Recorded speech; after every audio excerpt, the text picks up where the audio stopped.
So, hey guys, welcome to my movie review of The Hunger Games Mockingjay Part 1. And we're going to get Part 2 around this time next year, roughly around Thanksgiving time, just like it was for this year. So, in this film, you guys, since it is basically half of a story based off the book by Suzanne Collins, who wrote the other Hunger Games books as well, and she's also been a part, I think, of all the Hunger Games movies so far, rather as a writer or a writing supervisor or whatever you want to call it.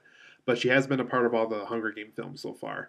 So in Mockingjay Part 1, we follow Katniss Everdeen immediately after Catching Fire. And for those who haven't seen Catching Fire yet, I'll try not to really talk about it for those who really haven't seen that. But unfortunately, if you have not seen Catching Fire, Mockingjay Part 1 does play off that film quite a bit. So make sure you see the other two Hunger Games films before seeing this one.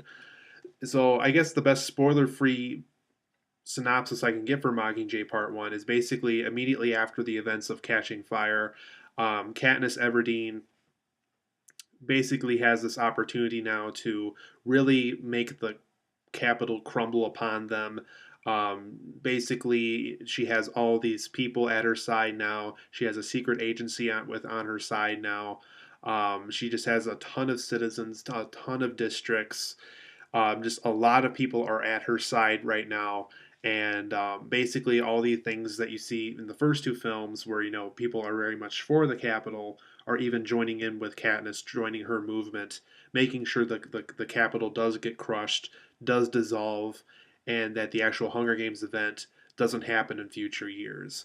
And like I said, this does immediately happen right after the events of Catching Fire. So it's not like Hunger Games to Catching Fire, where there's a pretty, I wouldn't say big time split, but a bigger time split than Catching Fire going into Mockingjay had.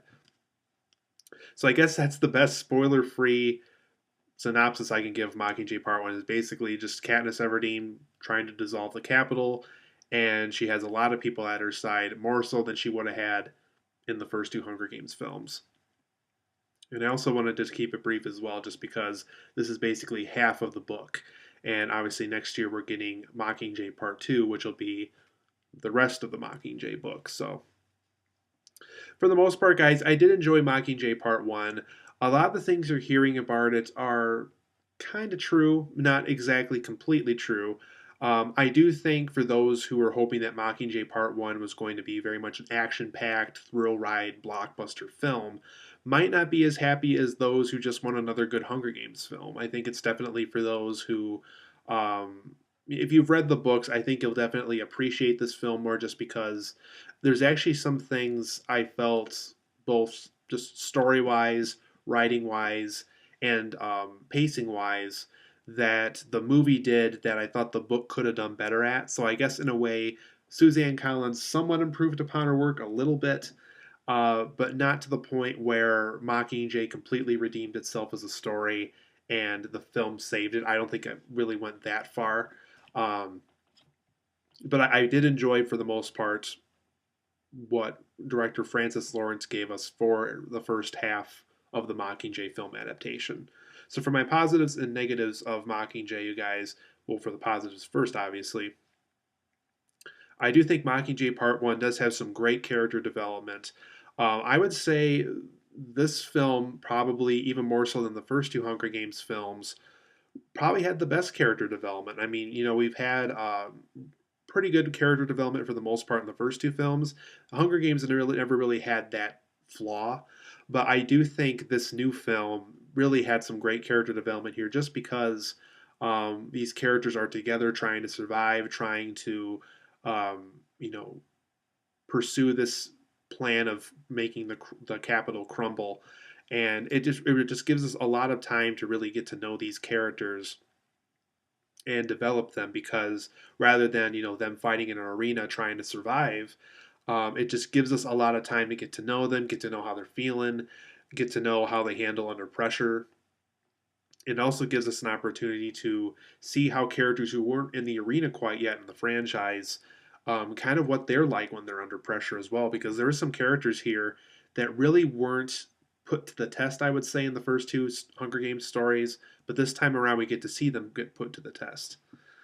I also thought Mockingjay Part 1, because it is a pretty long title, so I'm just going to say Mockingjay Part 1 for the rest of the review. until probably the end, of course. But um, I thought the use of propaganda was very unique. There's a lot of scenes here where Katniss Everdeen's trying to get people from all these other districts basically a part of what she's doing. And so what she does is she gets, well, not really what she does because a lot of people were helping her out, but um, she gets the help of others to basically film these small propaganda videos that helps kind of her cause of destroying the Capitol. And just the use of propaganda, I thought, was very unique in this film. So huge thumbs up to Francis Lawrence. Very unique use of propaganda I've seen in a film in probably quite a while.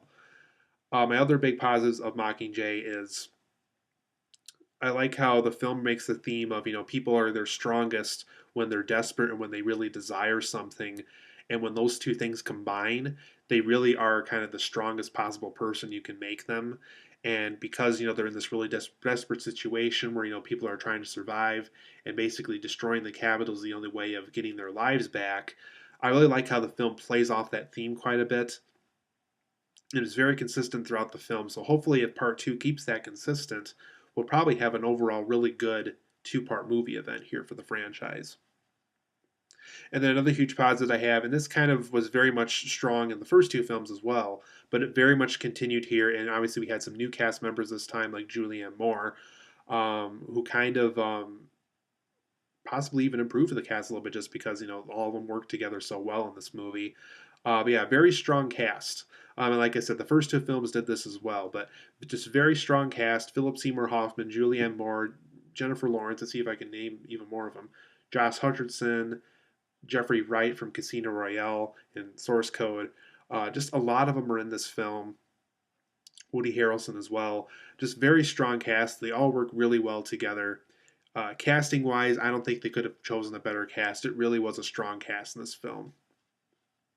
Then my next positive is that I really like how the film has a lot of themes about controlling media, about how the media and the news and what people read online and things like that are very controllative, or that's even a word.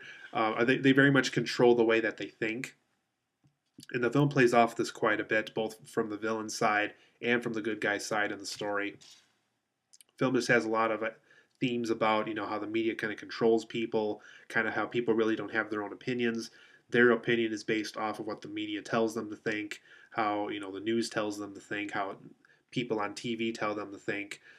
This film has a huge theme about that in this movie, and it really works quite well, I would say. And I guess Francis Lawrence kind of had this plan all along for this movie.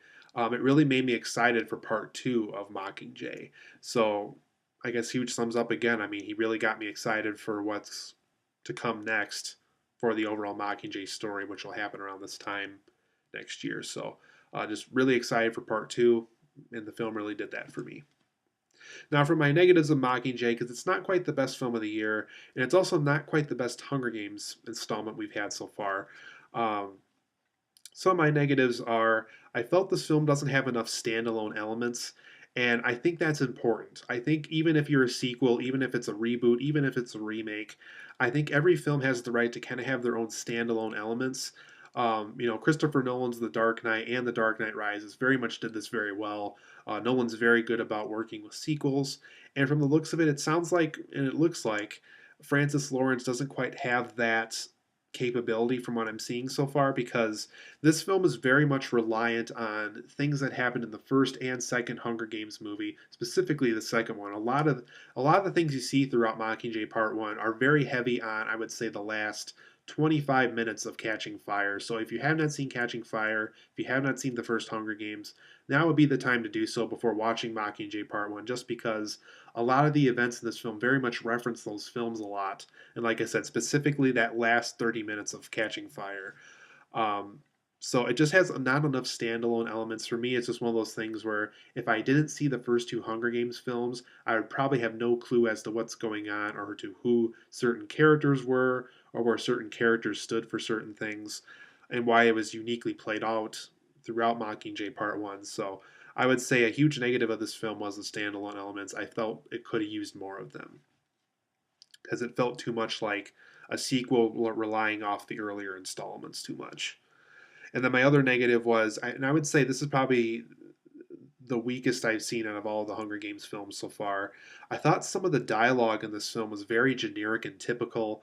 So, like, if it's a romantic moment, it felt like something that anybody would have written down for a romantic scene. If it's a scary scene, the characters would say things that any writer in the world would probably use for a scarier, you know what I mean? It just felt like the writers didn't try hard enough to make the intense scenes dialogue felt intense. So basically, it wasn't so much the scenes that were poorly written, it was more so I felt like some of these characters just were not given clever and original ways of approaching the dialogue with some of these scenes. It just felt very out of the book in a way, and I don't mean that in a pun or as a literal sense. It just felt, like I said, very generic, very typical. So dialogue in this film, not very good. In fact, I would probably say this is probably the weakest dialogue I've seen in a film in a while.